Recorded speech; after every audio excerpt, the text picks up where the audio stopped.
We've come to celebrate Lee's life and to give thanks for the gift of Lee. For none of us earned his friendship, his energy, his love.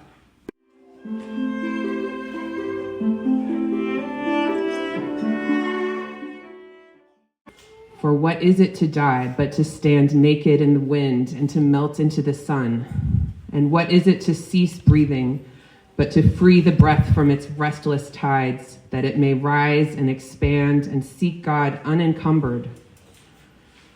Only when you drink from the river of silence shall you indeed sing. And when you have reached the mountaintop, then you shall begin to climb.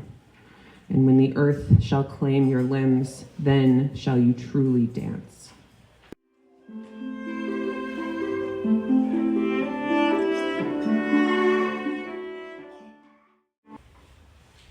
It was so easy to stay connected to Lee. He fully valued his relationships with family and friends. With Lynn by his side, they were always eager to welcome you into their home or share a relaxing meal. Lynn by his side. What an amazing 50 years of marriage they had together, filled with so much love and adventure. Backpacking in Europe, welcoming 2 adorable baby girls to their lives, trekking halfway up Annapurna with toddlers in tow. He showed his girls a wide, wide world. He shared the wonder of that world with his students. He had an infectious curiosity about all things.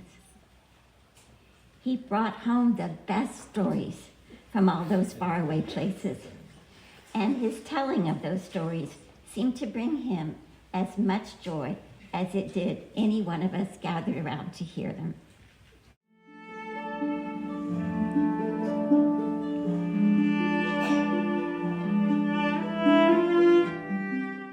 Come, let us be friends this one time. Let life be our friend. Let us be lovers of each other. The earth is left to no one. We should all live truly here, for we will not live here forever.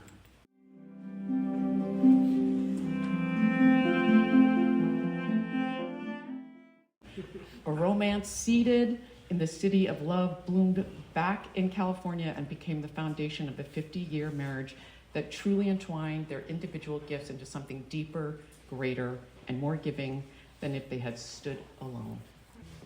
It was, of course, both the light they gave and their love, which, like a giant tree, gave so many a shaded security, a sense of belonging.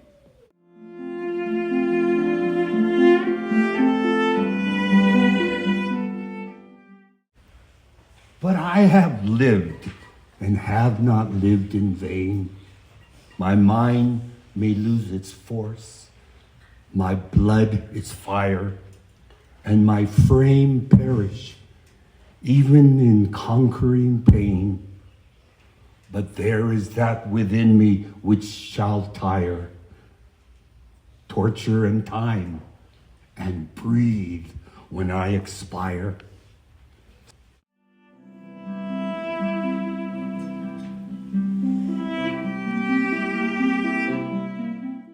If I try to imagine what a perfect world would be, I'd say that young people would be taught by teachers like Mr. Poole.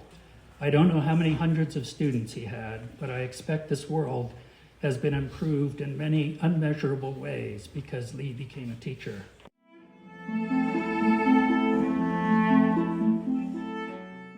Birth and death are only doors through which we pass, sacred thresholds on our journey. Birth and death are a game of hide and seek. So laugh with me, hold my hand.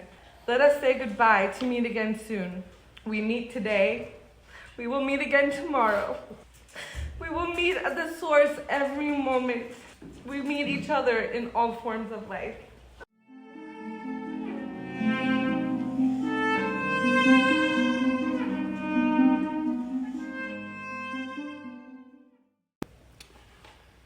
I miss Lee, we all do. I miss our walks and our talks. Lee's knowledge of history and cultures was huge, and his memory blew me away. They say that a person's death is like a library burning. In Lee's case, it's like the library at Alexandria.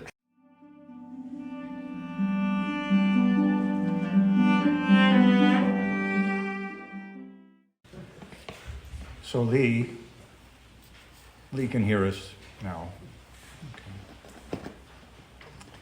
In the Buddhist tradition, Vajrayana Buddhist tradition, Lee is now in the bardo of the Dharmata, the spacious, unlimited light that we all are, but don't always remember.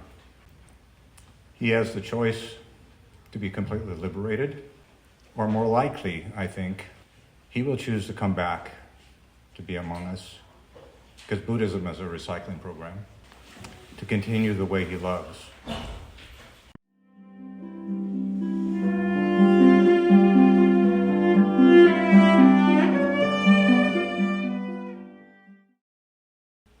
I don't need to tell you that Lee had many gifts as a human being.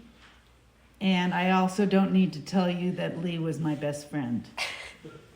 Lee's a gift that lives on through the love we can all share for his life, your life, and the life we live. So today we celebrate the gift of Lee's life, but also the gift of the love he created with Lynn, Lizzie, and Elena. Grief and gratitude aren't that far apart because both are a measure of our love. That was the delight that was Lee. And that is the delight we all are a part of now. And the next time you reach out and touch somebody's warm hands, Lee will be there. Om Mani Padme Hum, Om Mani Padme Hum, Om Mani Padme Hum. Om Mani Padme